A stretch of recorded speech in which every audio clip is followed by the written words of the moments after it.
Doctor Shivappa, Bharatiya Janata party doctor సెల్కు రాష్ట్ర కన్వీనర్గా బాధ్యతలు నిర్వర్తిస్తున్నాను. బోధనలో నివాసం ఉంటున్నాను.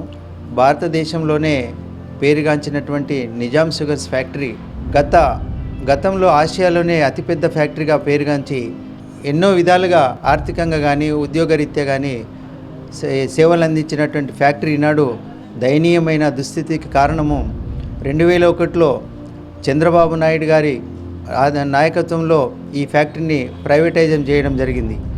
ఈ ప్రైవేట్ యాజమాన్యానికి అడ్డగోలుగా దారాదత్తం చేసి ప్రభుత్వ ఆస్తులన్నింటినీ కూడా ప్రైవేట్ యాజమాన్యానికి ఇవ్వడం అనేది ప్రభుత్వం తీసుకున్నటువంటి అతి దారుణమైన నిర్ణయంగా భారతీయ జనతా పార్టీ ఖండించింది.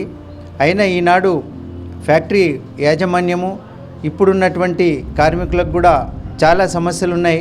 ఆ సమస్యలకు ఈ యాజమాన్యము ఇప్పుడున్నటువంటి గోకరాజు గంగరాజు గారి యాజమాన్యము నిర్లక్ష్య వైఖరి వహిస్తూ ఎంతోమంది కార్మికులు ఆత్మహత్యలకు అనారోగ్యానికి గురి అవుతున్నటువంటి విషయం మనందరికీ తెలుసు. ముఖ్యంగా ఈ ఫ్యాక్టరీ వల్ల వచ్చే కాలుష్యం ఏదైతుందో మొలాసిస్ కానీ డస్ట్ కానీ దానివల్ల ఎంతోమంది కార్మికులు అనారోగ్యానికి గురై ఊపిరితిత్తుల క్యాన్సర్తో కానీ ఇంకా మిగతా రోగాలతోని బాధపడుతున్న విషయము ఇక్కడ ప్రజలందరికీ తెలుసు. ముఖ్యంగా ఈ యాజమాన్యము ఈ నిర్లక్ష్య వైఖరికి ఇక్కడ ప్రాంతం అంతా కూడా చెరుకు రైతులు కూడా ఎంతో ఇబ్బందులు పడుతున్నారు. వాళ్ళకి ఇచ్చే బకాయిలు కూడా 2 సంవత్సరాల నుంచి ఇవ్వట్లేదు. అదే రకంగా ఎటువంటి పారితోషికాలు కానీ ఎటువంటి ఇవ్వకపోవడం వల్ల ఇక్కడ రైతులందరూ కూడా చెరుకును వేయడమే మానేశారు. ఎంఏ రజాక్, ఎన్ఎస్ఎఫ్లో కార్మికునిగా పనిచేశాను. అలాగే కార్మిక టీఎన్టీసీ నాయకునిగా రాష్ట్ర స్థాయి నాయకత్వం నాకు అందించారు. 1938 చరిత్ర నుంచి నిజాం షుగర్ ఫ్యాక్టరీ చరిత్రలో నిజాం షుగర్ ఫ్యాక్టరీ స్థాపించినప్పటి నుంచి చాలా ఆసియాఖండంలో ప్రసిద్ధిగా గాంచినటువంటి ఈ సంస్థలో పరిశ్రమలకు కార్మికుల కోసం వైద్య సౌకర్యాలు కూడా చాలా మెరుగైన వైద్యం ఇక్కడ అందే సౌకర్యాలు ఇక్కడ ఉండే.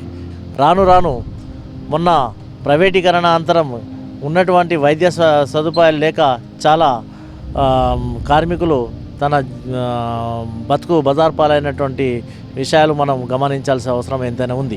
రాజకీయ నాయకులు తన లబ్ధి కోసం తమ లబ్ధి కోసం ఎంతోమంది చెప్తూ ఈ నిజాం షుగర్ ఫ్యాక్టరీని తెలుగుదేశం హయాంలో ప్రైవేటీకరణ అయినప్పటికీ అప్పుడు ఇక్కడ స్థానిక ఎమ్మెల్యే సుదర్శన్ రెడ్డి కాంగ్రెస్ ఎమ్మెల్యే ఉన్న ఈ పోరాటంలో ఎలాంటి సహాయ సౌకర్యాలు అందించగా ఈ ప్రైవేటీకరణ